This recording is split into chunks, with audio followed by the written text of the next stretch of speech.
And sadly, many will tell you, out of all the recovery processes, small businesses were simply left out, except for what the Mississippi legislature did through our bridge loan program with support from the banks. There was no seamless wind and water insurance to protect their property. There were no grants for businesses. Eventually, we did have the guaranteed loans, but they were not immediately readily available. Access to capital was limited. They were faced with higher insurance costs, labor shortages, lack of affordable housing for their employees and themselves, a severely impacted and, in many cases, lost customer base, and the opportunity to absorb huge loans to get back up in business. And all of these issues were and still are critical deterrents to rebuilding the small business sector of our economy. SBA loans were and still are available. In fact, they work out of our office at the Chamber of Commerce. But most business owners will tell you now that the last thing they need is more loans on top of other loans while paying on lost inventory and other losses. Many small business owners simply had to rely on their savings and their own true grit and determination to get back on their feet, and they did.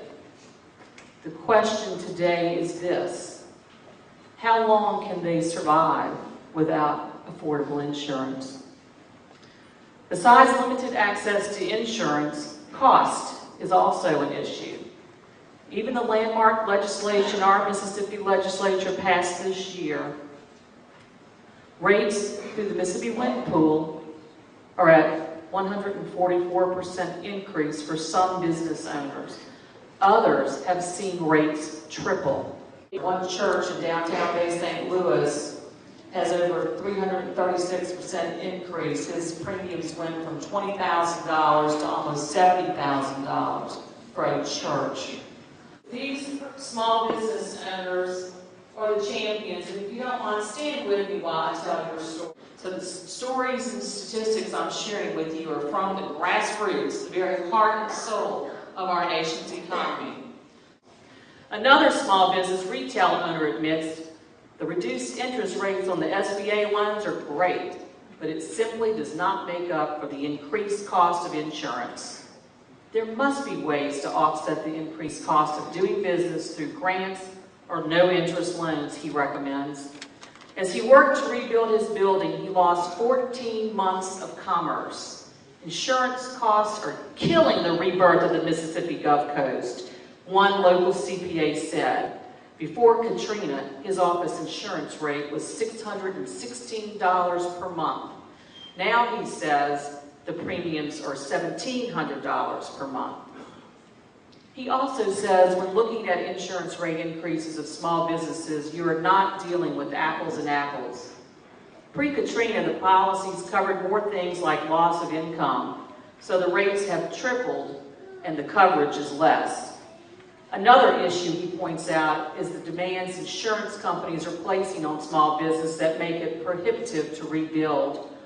One small business owner was told by his insurance carrier that for a $400,000 building, he would need to purchase coverage for that of an $800,000 building, or he would not be sold the insurance. Today, he has less staff, he has less space, he has more costs, and his insurance rates are climbing. Another business owner has experienced a $20,000 increase in his insurance rates, and he's not even sure he can continue to hang on to the policy. After he pays his employees, interest costs, and insurance, there is literally nothing left to pay himself. This is a common theme among small business owners. The biggest concern he has is if the insurance problem is not fixed quickly, many businesses will have no choice but to close. And if this happens to him and his family, they would lose everything, including their home, because all their assets are tied up through his SBA loan. The 5 families his employees support will also be affected. The rent doubled post-Katrina. He is now struggling to hold on to the 5 employees he employs. I don't hire, I support families. He's had to make adjustments in store hours and the days he is open because of the labor shortage and the housing shortage. All of this, coupled with the shrinking customer market, affects the bottom line. A local restaurateur said, insurance costs and dramatic increases in cost of insurance have caused his business to remain closed. Nearly 2 years following Katrina, the only thing you will see on the site where his daughter's business once stood is a sign that says, coming back soon, and the promise of hot donuts. We miss those donuts. Not only do we not have a grocery store, but we don't have a donut shop either. The shopping center behind this business is blighted with no businesses back up and running. Another issue affecting the business of one small business owner and many others is the devastation of the neighboring New Orleans market.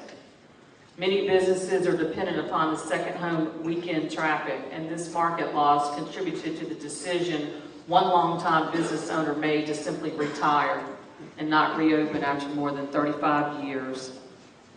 One developer who is investing $7 million in Hancock County to develop affordable housing says the increased costs of insurance are making it difficult for him to provide affordable rental housing.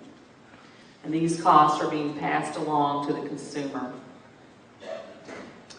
One local pharmacist says only 25% of his business is back. It's all he can do to pay his bills. He's not had a paycheck since the storm and is simply being forced to live off of savings, which are now dwindling down to nothing, a common theme among small business owners. This business owner, like many, did not receive any insurance settlements for his business. His business was on Highway 90, miles from the shore. He did not have flood insurance. It took him more than 1 year to get a loan from SBA to simply get back in business. Access to capital from the private market could not be secured, and the shopping complex where his business is located is blighted, and the housing developments nearby, once a key source of customers, are destroyed, leaving no customer base.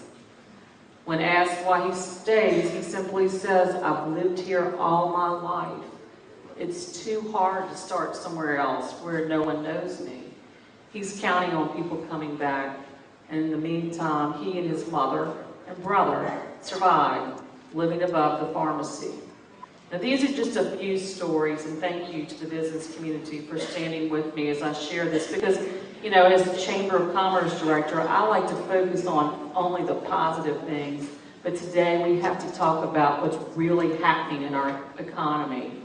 And so these case studies could represent many. And as a business person, what does this mean?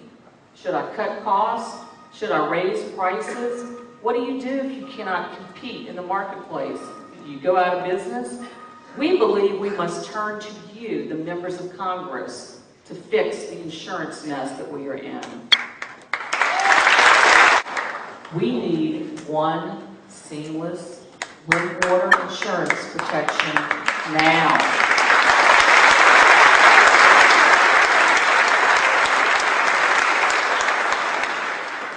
Hurricane season has begun. We have a chance to fix this now. A disaster or catastrophe could happen to any one of the coastal constituents at any time. It happened to us. And overnight, our lives changed forever. This is why we're all here today. I know you want to make a difference for your country, and in so many ways you already have. You have come to help us solve these barriers to economic recovery, and you have given us hope. You have heard the facts. You have seen the faces. The message is clear. We need seamless wind-water insurance protection that the private sector is unable to provide. Thank you so much for your leadership and for your continued action for a solution.